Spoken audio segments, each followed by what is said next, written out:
comunicação da nossa igreja. Então esteja orando pela família do Alisson.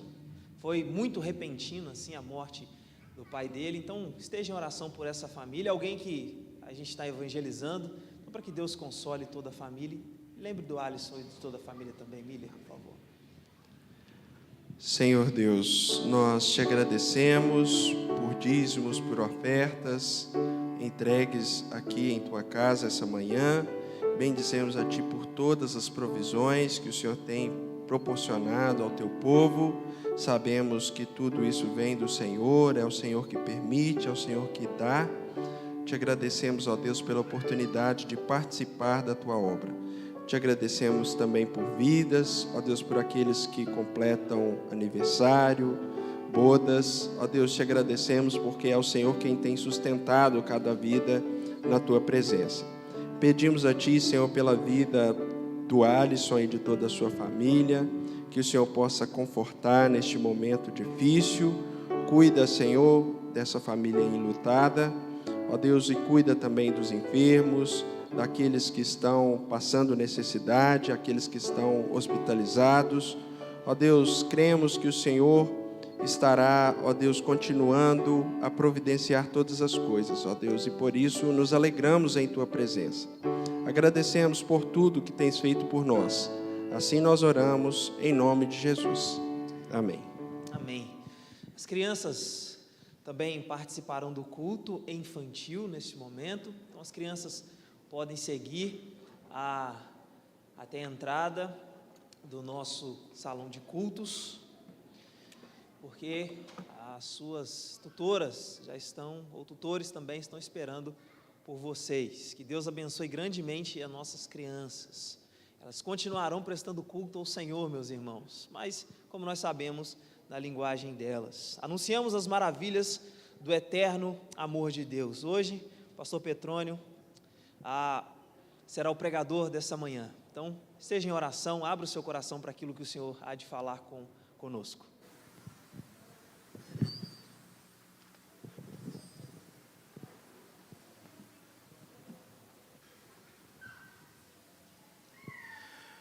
Caríssimos irmãos e irmãs, bom dia, na presença do nosso Senhor. Que alegria podermos meditar mais uma vez na palavra de Deus. Você também que nos acompanha pela transmissão. Quero convidar a todos a abrirem suas Bíblias em Romanos capítulo 5. Nós vamos ler a segunda parte desta perícope, desta passagem bíblica, que se estende do versículo 1 ao 11. Vamos ler apenas a partir do 6. Vamos ficar de pé, irmãos, para a leitura do texto sagrado. Após essa leitura, nós buscaremos direção do Espírito Santo para meditarmos sobre o maravilhoso amor de Deus.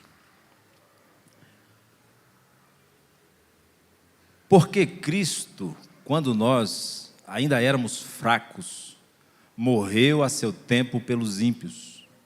Dificilmente alguém morreria por um justo, pois poderá ser que pelo bom alguém se anime a morrer. Mas Deus prova o seu próprio amor para conosco pelo fato de ter Cristo morrido por nós, sendo nós ainda pecadores. Logo, muito mais agora, sendo justificados pelo seu sangue, seremos por ele salvos da ira. Porque se nós, quando inimigos, fomos reconciliados com Deus mediante a morte do seu Filho, muito mais, estando já reconciliados, seremos salvos pela sua vida. E não apenas isto, mas também nos gloriamos em Deus, por nosso Senhor Jesus Cristo, por intermédio de quem recebemos agora a reconciliação. Amém. Podeis assentar, irmãos. Por motivos óbvios, a igreja sabe que eu me interesso muito por literatura acerca da família, né? Mas não é só uma questão de ofício. Eu realmente tenho necessidades como pai e preciso buscar sempre a instrução de Deus, e essa instrução também contempla textos chamados de seculares, de estudiosos que se debruçaram sobre muitos temas acerca da educação infantil, por exemplo. Essa semana me ative a ler um pouco sobre como ensinar uma criança a perdoar. Porque normalmente nós nos especializamos em ensiná-la a não errar, né? Ou a não ofender o outro, a não agredir. Nós ensinamos uma cultura de paz, de não violência, né? Mas e quando nosso filho, nossa filha é ofendido, é agredido, né? Sofre essa violência? Como ensinar a criança a perdoar? E é consenso, pelo menos até onde eu consegui chegar, que a criança não vai aprender a perdoar se os seus pais não mostrarem para ela como é que se perdoa. Porque a criança precisa de um modelo, ela precisa de um drama, é assim que se fala, né, pastor? Ela precisa que o perdão seja dramatizado, para que ela absorva, porque a comunicação com ela precisa ser de maneira mais concreta. Ela precisa visualizar, ela precisa passar pela experiência, contemplando os pais perdoando, ou outras crianças, ou outros adultos que têm influência sobre ela. Mas, meus irmãos, é um desafio muito grande. Primeiro porque nós não sabemos perdoar. Se tem uma coisa que a gente não sabe é perdoar. Então, é escassa a oportunidade de uma criança nos ver perdoando. Porque nós temos essa dificuldade. Mas, meus irmãos, tanto nós pais, quanto nossos filhos têm o exemplo supremo de perdão. E o perdão de Deus é a maior evidência do seu amor. É o que esse texto nos comunica. Deus provou o seu amor por nós quando nos perdoou, quando buscou a reconciliação conosco, como nosso ministro de música disse, veio até nós, sendo que nós jamais poderíamos chegar até Ele. Então, o perdão de Deus é o maior exemplo do seu amor, amor verdadeiro, o único amor verdadeiro, e a Sagrada Escritura nos orienta, nos instrui, nos guia nessa tarefa de aprendermos a viver a partir do perdão de Deus e viver também os nossos relacionamentos. Quando o apóstolo Paulo chegou no capítulo 5, dentro dessa nossa classificação, essa parte da sua carta, ele entra com um assim, pois, ou um portanto. Ele faz uma primeira conclusão. Recentemente, nós tivemos a oportunidade de dizer que ele fez uma longa digressão do capítulo 1 até o final do capítulo 3, quando ele precisou mostrar a realidade do ser humano, a realidade do pecado, e como o pecado separava o ser humano de Deus de maneira definitiva. Só mesmo Deus poderia intervir. Mas ele concluiu a primeira parte da sua exposição sobre a justificação pela fé, no capítulo 4, mostrando que, uma vez que toda a humanidade estava debaixo da ira de Deus, a justificação só poderia ser mesmo um ato de Deus, onde Ele declarasse justo aquele que cresce em Jesus. Mas os comentaristas concordam que o apóstolo Paulo aqui está se antecipando a uma possível dúvida sobre a eficácia da fé. Porque ele afirmou a justificação pela fé. E ele está se antecipando aqui a uma possível contra-argumentação. Mas é só isso? Assim, justificação pela fé, é só isso? É suficiente? A fé é eficaz, de fato, para nós recebermos a graça de Deus? É assim? Salvação pela graça, pela fé somente? Né? Esse acréscimo que Lutero fez, no sentido de querer traduzir o conceito de justificação. Ele disse, é pela fé somente. Foi até criticado por essa ênfase que ele acrescentou na tradução, mas era para explicar, era uma interpretação.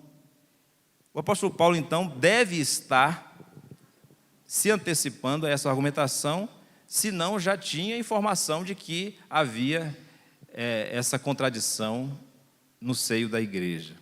Porque o verbo que ele usa para justificados justificados, pois, mediante a fé, o verbo aqui para justificados é aquele que significa que aconteceu um fato, em definitivo, no passado, e que Deus, então, declarou justo aquele que creu, melhor, em Cristo.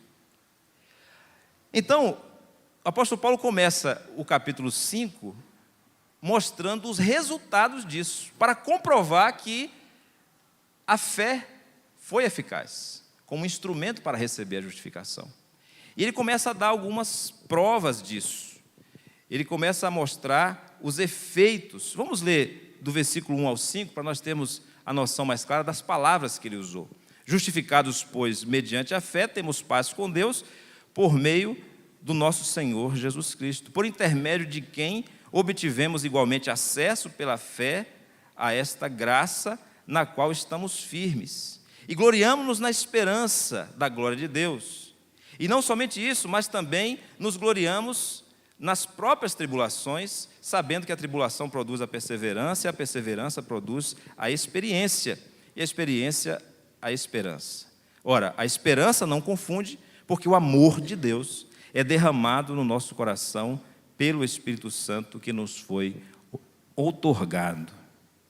Então, aqui o apóstolo Paulo apresenta alguns resultados da justificação pela fé que seriam suficientes para tirar a dúvida se a fé era ou não suficiente. Mas o que ele está falando aqui é acerca da esperança de que essa salvação será mantida. Não só um perdão dos pecados, no sentido do passado, um efeito para quebrar a separação que havia por causa do pecado da humanidade, mas a esperança de que essa salvação, esse perdão, seria sustentado numa perspectiva futura. Então, toda a perícope, o capítulo 5, de 1 a 11, toda essa passagem, tem como foco, como assunto central, a esperança. E essa esperança está baseada na demonstração do amor de Deus. A ideia básica aqui é que o passado garante o futuro. O que aconteceu no passado é uma demonstração tão poderosa, tão extraordinária, tão maravilhosa, que é capaz não só de resolver o passado, mas também de garantir o futuro. Então, no presente, você pode viver baseado na esperança. É isso que o apóstolo Paulo está dizendo. O maravilhoso amor de Deus já foi demonstrado. E esse amor, que é maravilhoso, fez uma obra completa. O que é maravilhoso? Maravilhoso vem de miros, do latim, que significa assombroso, que significa surpreendente, espantoso. Esse radical está na palavra admirável também. É aquilo que causa espanto, é aquilo que é digno de admiração, é aquilo que não tem explicação. O amor de Deus é maravilhoso. A outra palavra seria divino, mas aí, para não ficar na redundância, né? O amor de Deus é divino, a gente diz é maravilhoso, é extraordinário. E esse amor, meus irmãos, é a base da nossa salvação. A nossa salvação é resultado do maravilhoso amor de Deus. E nessa manhã nós temos uma oportunidade muito rica de conhecer mais profundamente a palavra de Deus, quando afirma que a nossa salvação é fruto dessa intervenção do amor de Deus na nossa história, e também assumirmos uma posição diante de Deus e diante dos nossos relacionamentos, especialmente, para vivermos essa esperança de que a nossa salvação está garantida, mas vivermos também a partir desse amor que nós recebemos. O amor de Deus é maravilhoso porque é um amor imerecido. Um amor que não leva em conta o nosso merecimento. Jesus morreu, é isso que o apóstolo Paulo está dizendo. Veja o versículo 8. Mas Deus prova o seu amor para conosco pelo fato de ter Cristo morrido. E essa afirmação para nós já se tornou tão trivial que a gente não leva em conta o significado mais profundo dela. Primeiro, o apóstolo Paulo está falando de um fato histórico. Ele morreu. O credo apostólico diz: padeceu sob Pôncio Pilatos. Por que num credo cristão tem a palavra Pôncio Pilatos? para fazer o link com a história, para afirmar que foi um fato histórico.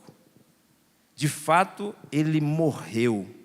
E a morte aqui é a morte por toda a humanidade, mas tem o seu efeito também sobre a nossa vida. Veja o verso 9. Logo, muito mais agora, sendo justificados pelo seu sangue,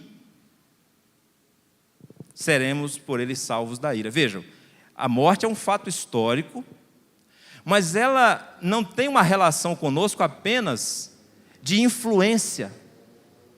Ela não tem uma influência pelo seu significado. Olha, Jesus foi um mártir, ele assumiu o lugar dos outros, e por esse exemplo que ele deu, então nós podemos nos aproximar de Deus. Não. Da morte de Jesus na cruz, vem a graça de Deus, porque o seu sangue foi derramado. E aqui o apóstolo Paulo sai de uma linguagem que é tipicamente romana, do direito, e ele resgata aqui a linguagem do sacrifício do Antigo Testamento. Essa morte foi uma morte onde o sangue foi derramado. E onde o sangue, Deraldo, era derramado? No sacrifício. No sacrifício, no tabernáculo, no templo. Ou seja, foi uma morte sacrificial. Não foi apenas para o exemplo. Foi para providenciar graça suficiente para cobrir os nossos pecados. E eu não posso perder a oportunidade, mais uma vez, de lembrar de 1 de João, capítulo 2, versículo 1 em diante, que diz que ele é a propiciação pelos nossos pecados, mas não apenas pelos nossos pecados, pelos pecados do mundo inteiro. Ou seja, meus irmãos, estamos diante de um mistério, não conseguimos atingir racionalmente, mas há uma afirmação da palavra de Deus que diz que aconteceu um milagre, uma intervenção sobrenatural, de um modo que nós talvez não compreendamos totalmente, nunca vamos compreender, apenas o suficiente para nos apropriarmos pela fé dessa verdade. Jesus morreu por toda a humanidade, morreu pelos pecadores. Essa palavra pecador é a palavra genérica que nós usamos para essa condição do ser humano diante de Deus e também diante da sua própria existência. Mas eu queria passar com os irmãos por alguns versículos, a partir do versículo 6, para mostrar o que significa ser pecador diante de Deus. O versículo 8 está dizendo que o amor de Deus foi demonstrado pelo fato de ter Cristo morrido por nós, sendo nós ainda pecadores. Mas o apóstolo Paulo diz mais sobre essa condição. Vejam no versículo 6, por exemplo, a expressão fracos. Porque Cristo, quando nós ainda éramos fracos. O amor de Deus é imerecido, por isso que ele é maravilhoso, porque é um amor dirigido aos fracos, e fraco aqui significa aquele que é moralmente incapaz, aquele que não tem potência, aquele que não tem capacidade para se apresentar diante de Deus. É por isso que não existem boas obras, só existe uma boa obra, que foi a obra de Jesus. A gente nem deveria discutir salvação pelas obras, porque nenhuma obra humana é capaz de reivindicar a justiça divina, por mais que, comparativamente às outras pessoas, nós vamos ter uma distinção. Mas diante de Deus, um Deus santo, um Deus justo, um Deus perfeito, diante de sua lei que expressa o seu caráter, nenhuma obra, por mais que ela tenha a melhor intenção possível, ela é capaz de reivindicar. Olha, com essa obra aqui, então, eu quero agora a minha salvação. Passe para cá. Não tem. Porque nós somos fracos. Nós somos incapazes moralmente.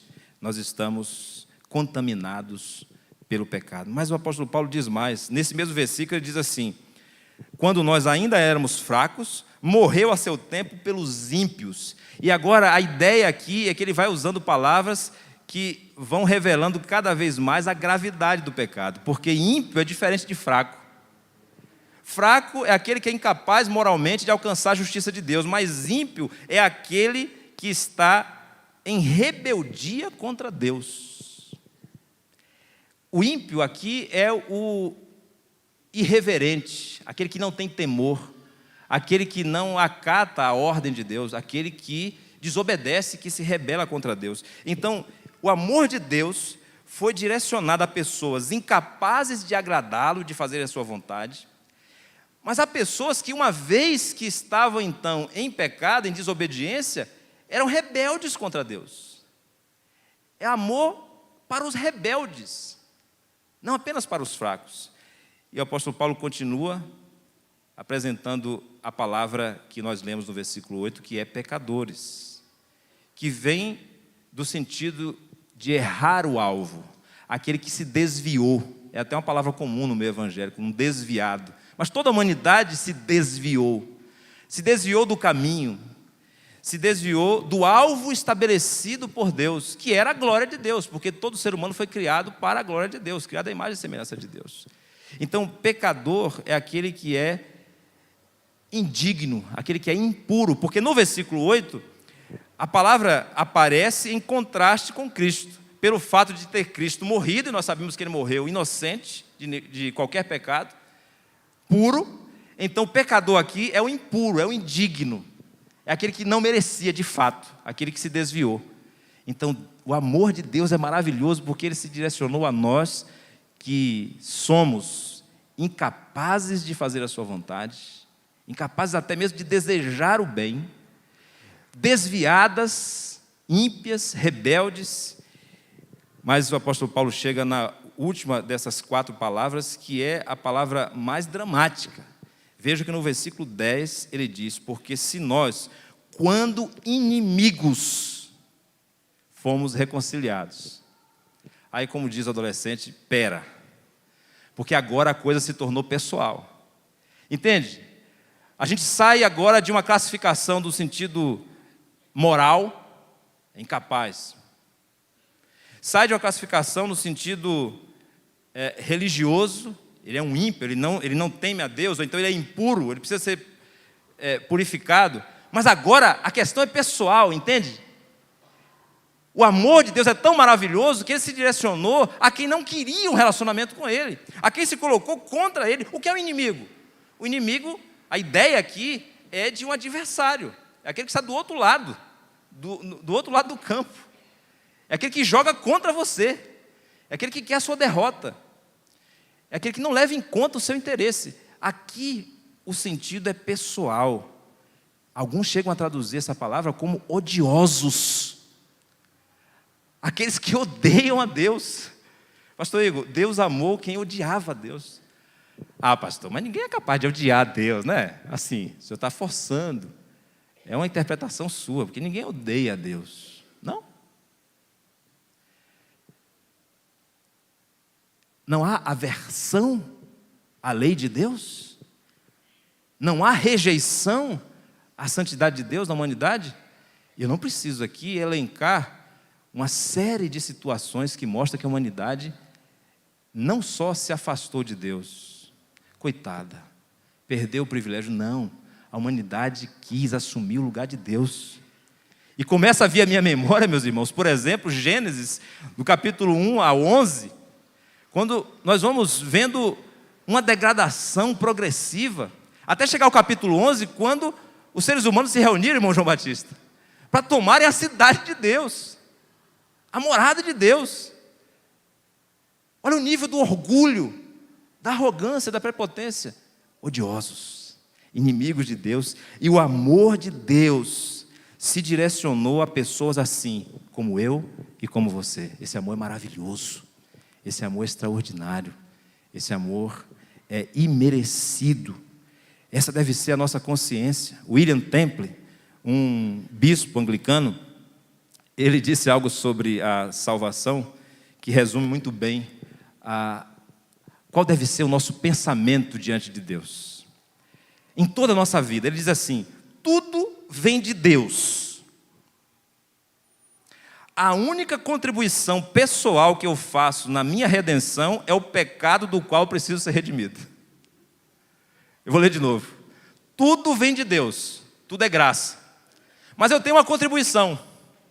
Qual é a minha contribuição? Ele diz: a única contribuição pessoal que eu faço na minha redenção, ou seja, na minha salvação, é o pecado do qual eu preciso ser redimido. Aí alguém poderia dizer assim, que negócio, né? Senhor, o Senhor entra com a graça, o Senhor entra com o perdão, o Senhor entra com o amor maravilhoso, e eu entro com o pecado, pode ser? Nem isso o ser humano quis. Veja bem, nem isso o ser humano quer. Ele não quer nem reconhecer que é pecado. É preciso que a palavra de Deus diga, todos pecaram. É preciso que a palavra de Deus diga, o salário do pecado é a morte. Nem com o pecado o ser humano quer entrar. Hoje o pecado, esse vocábulo tem desaparecido da linguagem corrente. As pessoas não querem assumir a sua responsabilidade diante de Deus, e a consequência nós podemos ver. O amor de Deus é imerecido, porque nos ensina a afirmar a nossa incapacidade. Qual o objetivo desta mensagem do apóstolo Paulo? Qual a validade para nós hoje pensarmos assim? É porque é necessário que todas as vezes que nos colocarmos diante de Deus, nós temos essa consciência de que nós somos incapazes. Esse é o nosso ponto de partida, sempre. É o ponto de partida para a relação com Deus, é o ponto de partida para o serviço na igreja, é o ponto de partida para os relacionamentos. Nós somos incapazes. Mas a nossa tendência é sempre querer deixar uma reserva. Reserva é algo muito bom, né? Nós precisamos ter reserva financeira, reserva intelectual, mas nós queremos deixar uma reserva de capacidade, nos iludindo com o pecado, Satanás nos desviando da verdade, dizendo, olha, você, no fundo, você consegue contribuir de alguma forma. Nada, meus irmãos, é a nossa contribuição, nada. Nós somos incapazes, e esse é o nosso ponto de partida, diante de Deus, mas também diante do outro. Quando é que o casamento vai ter esperança? Quando é? Quando o marido se colocar diante de Deus e dizer, Senhor, eu sou incapaz de amar a minha esposa. Quando é que um pai vai poder cumprir o seu papel como filho? Quando ele disser, Senhor, eu sou incapaz. Eu sou incapaz, totalmente incapaz. Recentemente eu fui abordado por uma esposa que disse isso. Eu não tenho mais esperança. Eu não pude dizer pessoalmente, mas diante de Deus eu disse, glória a Deus. Glória a Deus. Chegou no ponto. Porque nós não temos esperança. Não é para ter mesmo, não. Porque a esperança vem de Deus. É uma virtude que vem de Deus. Fé, esperança e amor. Coragem, sabedoria, moderação, justiça, tudo mais vem de Deus. E quando a pessoa chega a reconhecer, eu não tenho, é a única chance que ela tem de dizer, o Senhor tem. Quando ela chega ao ponto de dizer, eu não sei, então se abre uma oportunidade, ela pode dizer, o Senhor sabe. Quando ela diz, eu não posso, então ela tem esperança de dizer, o Senhor pode todas as coisas. É assim, meus irmãos, que nós devemos nos relacionar com Deus e com os outros, a partir do maravilhoso amor de Deus. E esse amor é maravilhoso porque ele é imerecido, mas ele é maravilhoso também porque ele é reconciliador.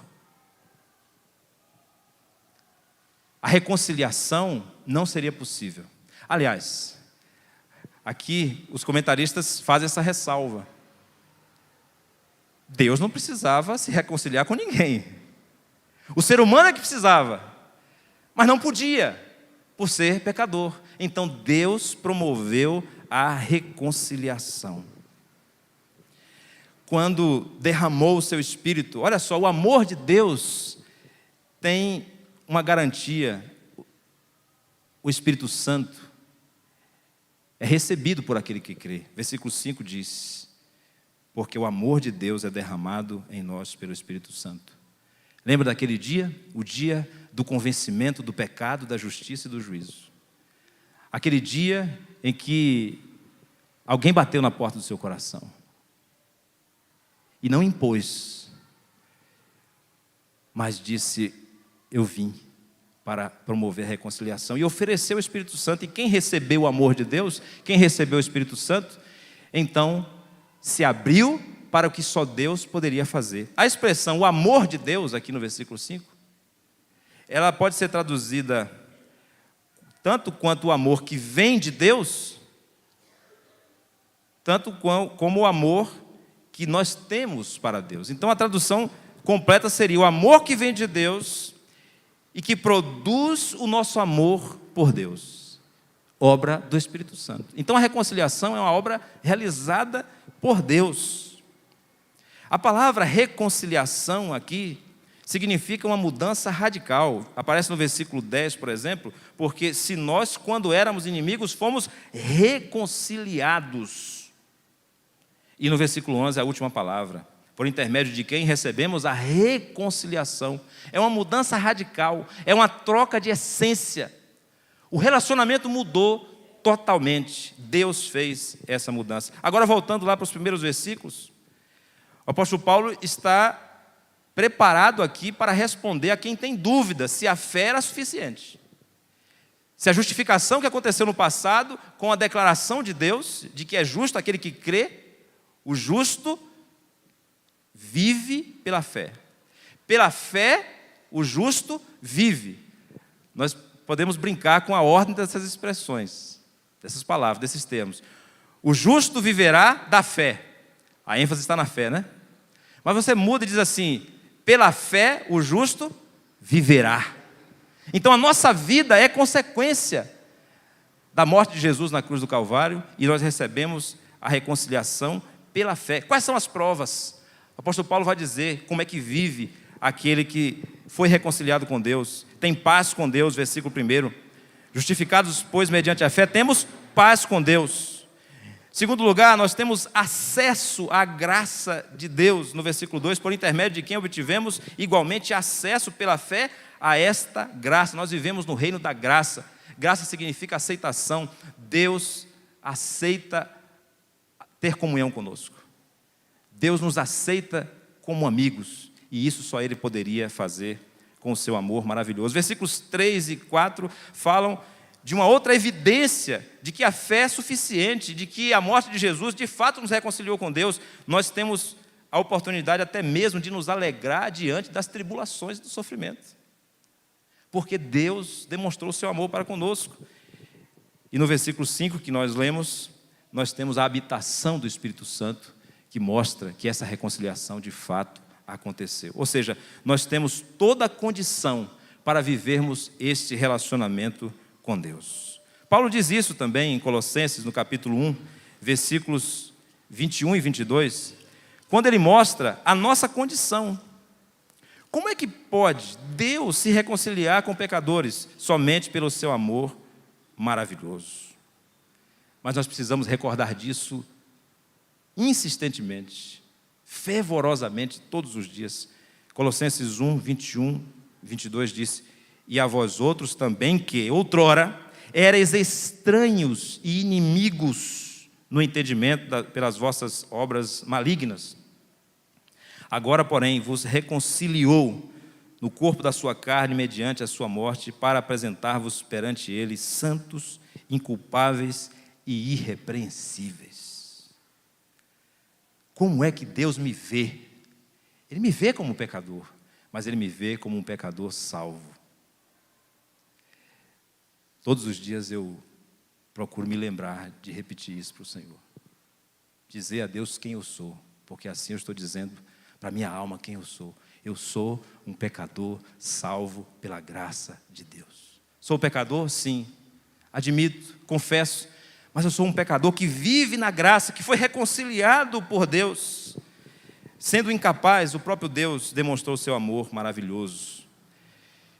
Imagine comigo uma dessas cenas muito chocantes, mas que infelizmente se repetem cada vez mais em famílias que sofrem o flagelo da dependência química, especialmente a dependência de crack. Os batistas, agora estamos em campanha de missões nacionais, têm um trabalho extraordinário, reconhecido pelo governo federal como utilidade pública federal. E em todo o Brasil nós temos cristolândias. O que são as cristolândias? São espaços onde, montados muito próximos das cracolândias, para exatamente pregar a esperança de uma transformação e libertar a pessoa da Cracolândia para a Cristolândia. E são muitas as famílias que sofrem com a dependência química. Imagine comigo, como eu já vi em reportagens televisivas, um pai que prende o seu filho num carro, chega numa delegacia e diz: eu vim aqui entregar. Eu vim aqui entregar, porque eu não dou conta. Porque só a força policial é capaz de impedir que ele se mate, que ele se destrua. Imagine uma mãe, como eu já vi, você já deve ter visto, que acorrenta o seu filho em alguma estrutura metálica, acorrenta mesmo, porque é a única alternativa que aquela mulher tem de impedir que o seu filho se destrua e destrua a família toda. Agora imagine uma situação ainda mais dramática que também é exposta pelos canais de televisão, hoje pelas redes sociais também. Uma mãe que, no desespero de tentar impedir que o filho saia mais uma vez para ir até a Cracolândia, começa a espancar o seu filho. Começa a espancar, na tentativa de freá-lo, de impedir que ele volte lá. Nós sabemos que a mãe tem um amor que é incondicional pelo seu filho. É tanto que ela dá a vida pelo seu filho. O que levaria uma mãe a agredir o seu filho se não fosse o amor? Por quê? Porque o vício dele está destruindo ele. Meus irmãos, essas são ilustrações contemporâneas da mensagem das Escrituras. O pecado é um vício escravizante, autodestrutivo. Separado de Deus, o pecador caminharia sem volta para a perdição. O que é que Deus fez? Deus usou de uma intervenção dramática, radical, definitiva, mas não sobre você e sobre mim, que merecíamos, sobre o seu único filho. O que é a cruz, meus irmãos? O que é a morte de Jesus na cruz? É uma expressão do amor de Deus, de uma forma que parece contraditória na nossa racionalidade, mas é a expressão do amor de Deus. Você merecia a dor que Jesus sofreu. Eu merecia a tortura a qual ele foi submetido. Mas Deus o fez pagar esse preço por mim e por você. Como nós devemos viver uma vez que nós conhecemos esta doutrina maravilhosa, a revelação do maravilhoso amor de Deus nas Escrituras? O apóstolo Paulo vai dizer em 2 Coríntios 5, 17 e 18 em diante. No 17, ele diz que se alguém está em Cristo, é nova criatura. As coisas antigas já passaram e tudo se fez novo.